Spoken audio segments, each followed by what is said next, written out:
or chips, like triple teams, or I feel like I got a lot more attention, and I think my coach did a good job of moving me around to try to give me different looks, just to get more one-on-ones, even though obviously teams didn't prefer me to have it. Obviously it takes a little bit to get used to. 2023, I really didn't have too much eyes on me, so that's what allowed me to open up and get to work. And obviously I got double teams late, but by that point it was too late. But coming out the gates, if I was inside, I was getting full slide at me. So, I'm countering the one. Oh, there's another guy. Countering another one. It was just something to get through. And obviously it takes a little bit of mental fortitude, but you get through it. What's your biggest accomplishment, do you think, in your college? I would say, really, and it sucks the way that we lost it, but at least just making it to the ACC championship. Obviously, it hurts to do that, but to lose in that kind of situation. But for our school's history, that was the first time we've been to the ACC championship. So I think that was a good part of history. Obviously, I didn't get to fix that, but hopefully that sets the tone for our school going forward. You talked about your diversity. What are you hoping to show the scouts? Well, I'm hoping to show my change of direction, bend, lateral change, and really just that I can be a good ball player no matter what, even if I'm not a typical size, but that I'm a hard worker and that I'm going to compete. Who have you watched?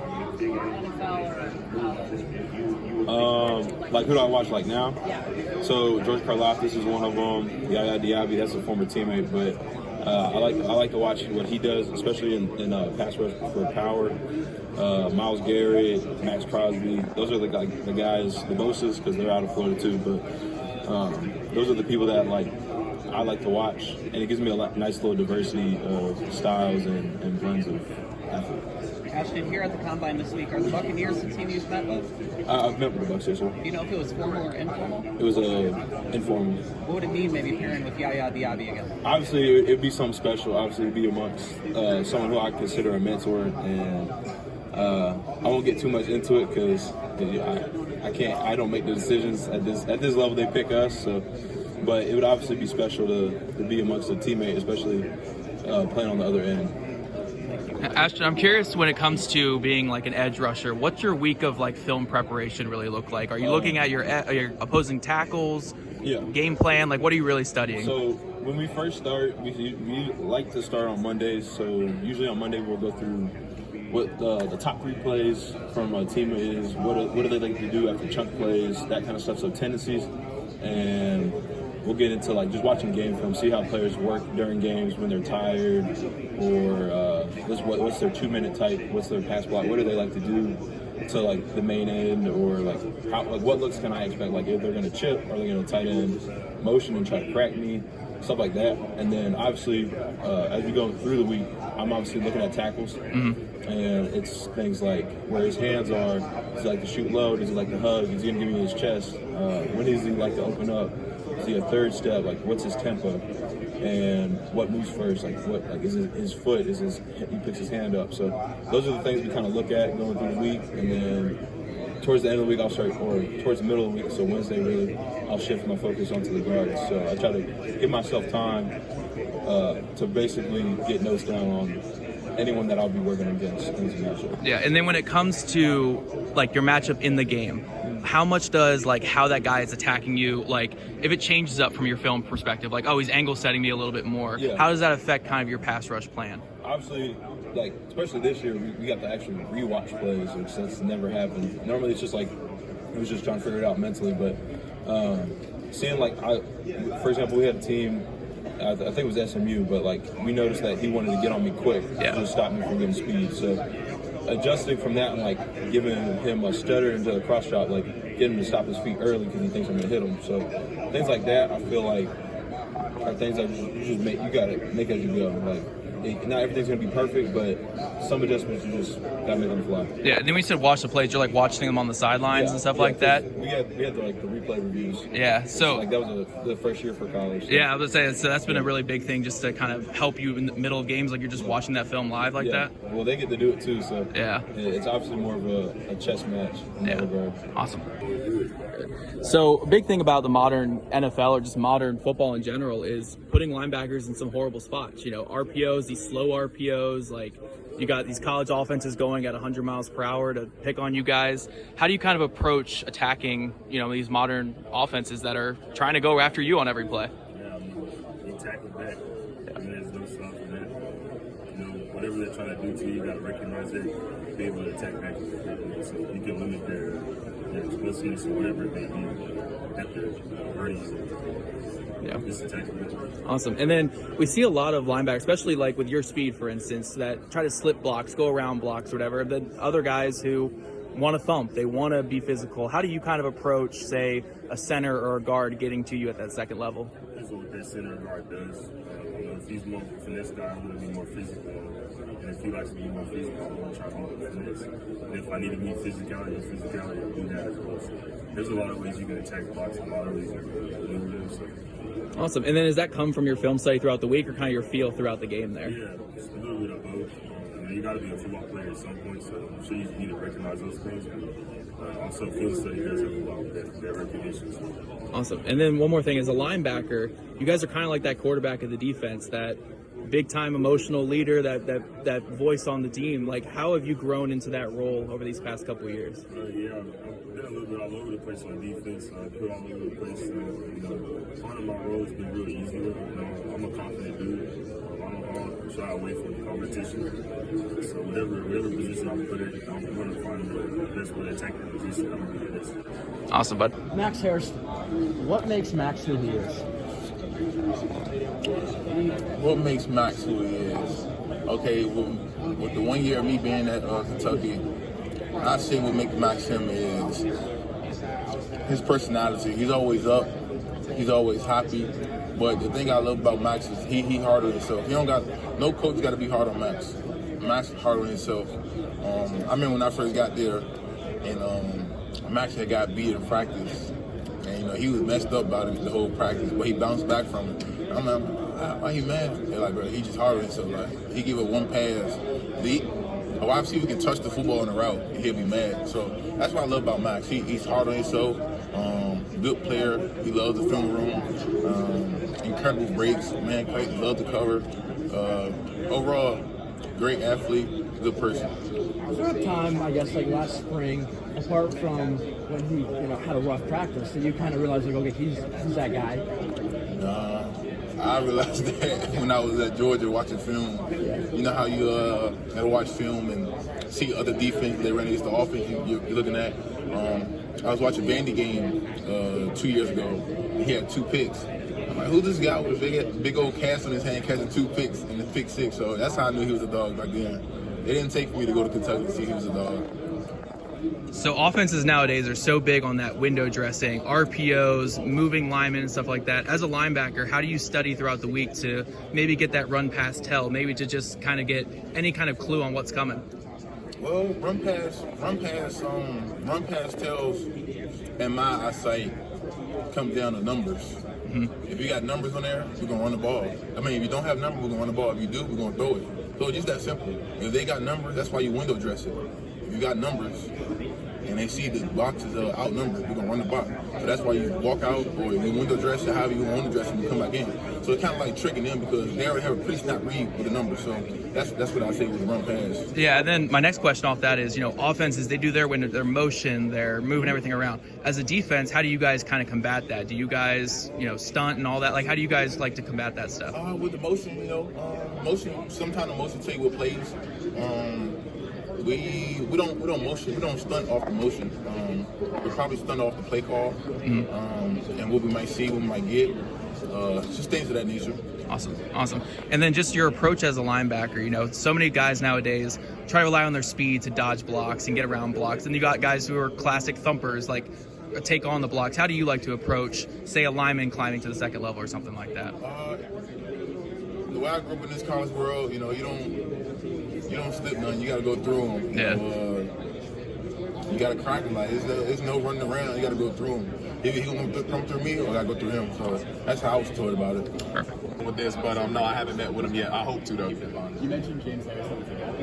Obviously, you're watching the film, and you guys have similar like knowledgeables, kind of be more of a stout pass rusher. How do you go about going against bigger, longer tackles, especially since they're just going to get bigger and longer at the NFL level, and using your game to be able to get off blocks, be able to consistently make disruption in the pocket? I mean, I don't really see that as a problem. I mean, you know, like in the ACC, and of course with as we were dealing with a lot of different offensive tackles throughout my years at UNC, man, it's just like it ain't never gonna change. But what nothing's gonna change about me is my approach to it. I ain't never been afraid of anybody bigger than me. I ain't never been afraid of anybody that has longer arms than me. I know what we see it. We do scout report, but it's one of those things, man. I have the will to not quit. I have the will to, you know, I'm not afraid of any man that comes in front that steps in front of me. And so it's just like one of those things where it's like I can dominate a guy in front of me. It's never been a trip for me. Technically speaking, how do you usually go when you're preparing for either a tackle that's shorter, that's quicker, versus one that's longer, that's bigger? What kind of goes into that process for you? So yeah, for a guy that's like, you know, that's taller, that's longer, I guess you would say, is just like, you know, you got to look at their feet, man. What is their feet? At the end of the day, it doesn't matter if they're smaller or they're bigger than you. You got to look at their feet, man. If they don't have good feet, man, they're not going to be able to move. So it's a guy that you can really work the edge around. That's a guy that you can really understand. It's just like, can I use my strength or do I use more of my quickness? You got a guy that doesn't have really good feet, but has really good hands, and you know how you can get around them. But if they have good feet and they're not as strong, then you can know what you can bring to the table at that regard. So it's just like there's a lot of different factors that you can put into the bucket with that. But you know, that all goes down to film study, and that's how I would prepare for somebody either or. How did you adopt that nickname, the Butcher? How did I get the nickname the Butcher? Freshman year, 2020, COVID year, weird time. Started in Boston College. I made a tackle for a loss, and the announcers were, I guess they interviewed my D-line coach at the time. They're saying I was aggressive as a rolling ball of Butcher Nas, and that was a little bit before NIL started. Me and my dad was talking about it, and he was like, "Hey man, we need to do something with that. We got to do something with that line right there." And so everybody, that's a mouthful to say. Ain't nobody gonna say that, but we shortened it down to the Butcher, and you know the rest is history. So. Have you spoken to the Steelers yet during this time at the combine? Say it again. The Steelers, have you spoken to the Steelers during this time at the combine? No, but I'd love to. Yeah. Kaimon, how did your time with the injury off the field, how did that help you prepare for, you know, mentally as far as your game and advancing? No, that's a great question. I feel like that really improved my leadership in so many different ways, because it's easier to lead when you're playing and you're out there with the guys, but it's hard to lead when you're kind of like sitting on ice, when you're kind of like sitting in the background, that you're not playing, you're not suiting up, you're not putting on a jersey anymore. But I feel like that really just taught me how much of a leader that I can potentially be even when I'm not playing. So it just really, I think I took that leadership role a lot more now. I became like a little GA at the same time, just coaching up the guys that were going to be getting some playing time that day, and not only the guys that in my own position that were younger than me, but also across the whole entire defensive line. And I was just making myself available and dependable, and I think that really just like improved my leadership, what I was looking for in my 5th year. So. How's it going, man? So the modern NFL has these running backs who are massive, who are super fast, 4.3s, 4.4s, and tackling is a big thing for linebackers nowadays, and as it always has been. How do you approach just tackling, not just those guys, but just guys in general? Like, is it technique? Is it instincts? How do you guys really approach that? I feel like it's not overthinking it. A lot of guys thinking like they break it down and get to their speed and falling for the juke is actually like what you don't want to do. Right. But it's just not breaking down and running through the tackle, taking your shot, not being afraid of missing it. Because if you look at it at the perspective of I have the advantage, he's trying to make me miss. I have the advantage. I'm tackling him, and he's stopping his feet because I have leverage on him. Instead of like he trying to juke me and like giving him the advantage. Like if we just don't break our feet and just keep going and take our shot, more than often we're gonna make a tackle. So yeah. I feel like that technique and that mindset is like everything in time. Yeah, and then as a defender, we've seen a lot of modern rules come in to take away some of that physicality. Got to be low with your head. You can't go towards the head, and even some of the low hits get flagged too. How have you been able to balance that? I still want to be an enforcer, but also we got to be safe out there. I would say at the same time, not trying to think about it too much. Like just focusing on your technique, trusting your training. You know what I'm saying? And working at where you put your shoulder in, where's your pad up with, like in practice, you know what I'm saying? Just working on the fundamentals, and everything else take care of itself. Like the physicality ain't going nowhere. Sometimes you usually got to redirect it in a certain area. Yeah, man, I feel like when it comes to that part of the game, overthinking it is really sucks. Yeah. And then one more thing, when it comes to the NFL, forcing fumbles, forcing turnovers is such a big aspect. When do you, as a linebacker, really see like, hey, I have an opportunity to come in and punch the ball out? Because you can't do that every tackle, obviously.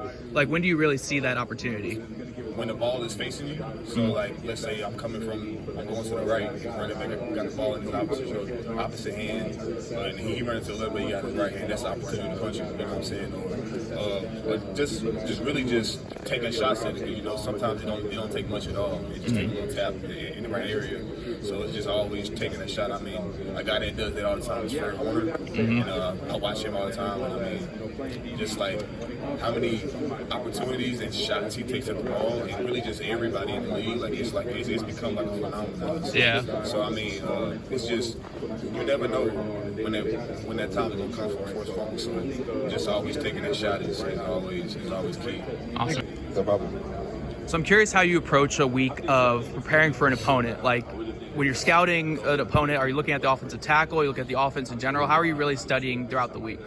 Oh, well, the good thing about going to Alabama is, man, they help you with everything. They break everything down to a T. And they kind of make it easier on you, especially my position coach. He has everything laid out from how to, watch film by yourself. As far as, like, when you're doing stuff, like when you're doing scouting, especially, like, when you're just focusing on the player, how to break that down, down the distance, what's his name? Freak. Lost my words, but like, what they. Yeah, what they do after explosive plays, what they do first down, tendencies, stuff like that. And, like I said, going to Alabama, they make it easy for you. Like, they spell everything out for you, so when you do watch film, you know what to look for. And like I said, my position coach made it even more specific for me. Yeah, so when it comes to that relationship with a position coach, how big is that relationship? Like, is it from developing you as a pass rusher? Is it showing you how to just watch film? Like, how big is that relationship with a position coach? It's huge, and I know when you get to the league, it's probably not going to be the same. You know what I'm saying? But shoot, man, I feel like the most important part is just retaining the information that you have in meetings, and then just trying to implement that when you're not in the facility, for sure. Yeah. And one last question: when it comes to rushing the passer, how much is your pass rush plan from a week to week dependent on who you're going against, or just like, my cross chop is unstoppable, I'm going to go out here with this cross chop this week? Like, how much does that opponent really matter for you? I think the important part is, just getting off the ball, first of all. And I think you should start with that and then let the tackle dictate what else you should do after that. Awesome. So one thing I wanted to ask pretty much all these defensive linemen is, when you're studying for an opposing player throughout the week, or opposing team, are you really focusing on like one tackle, one player, or really for like the whole game plan that you're seeing from an opponent? I kind of study everything about the guards and tackles, because we work together. It be little keys that you see, whether like their alignment is a little different. They might have water splits and stuff like that. Yeah. So it help me.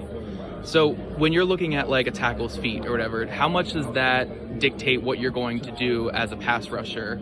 Like, if he's a quick setter or like a vertical guy, like how do you really approach that? For some tackles, we got good tackles, and I feel like they're getting better and better. So sometimes they don't try to show as much as far as like where their feet at, because like most times it's like a little step back. So when you see that, most times it's a quick set. Yeah. So it is not too much. Yeah. So when it comes to winning as a pass rusher, what do you think is the most important trait? Is it first hands? Is it get off? Like, what would you really say is the biggest thing? For me, 95% is getting off the ball. And I think a lot of people would agree with that. And the rest is reaction and having a conversation. So how do you really work on get off? Is it snap timing? Is it work on that explosiveness? Like, or how do you even get, like, say, snap timing better as a player? Sometimes you want to get the TV copy and get like the snap count and just watch a little film, like when they do it. Sometimes guards like shoot their hands like this before the snap of the ball. So it's a lot of keys and tips. And for me, I mean, I still have to practice most every day, and I have a teammate with me to stop the ball from me. So Awesome. That's what I do.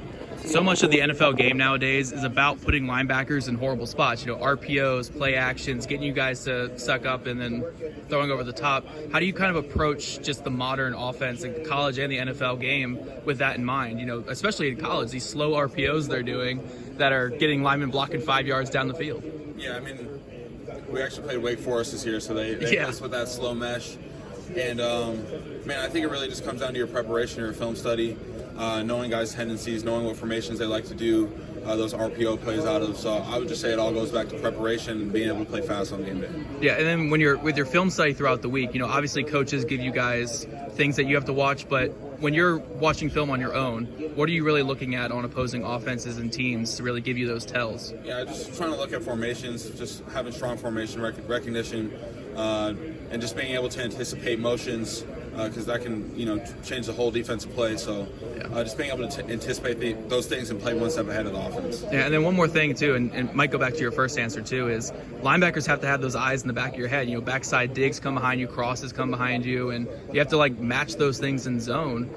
How do you kind of develop that feel on the field? Like, is it just playing time? Is it film study? How do you kind of develop that? Yeah, it's definitely a combination of both.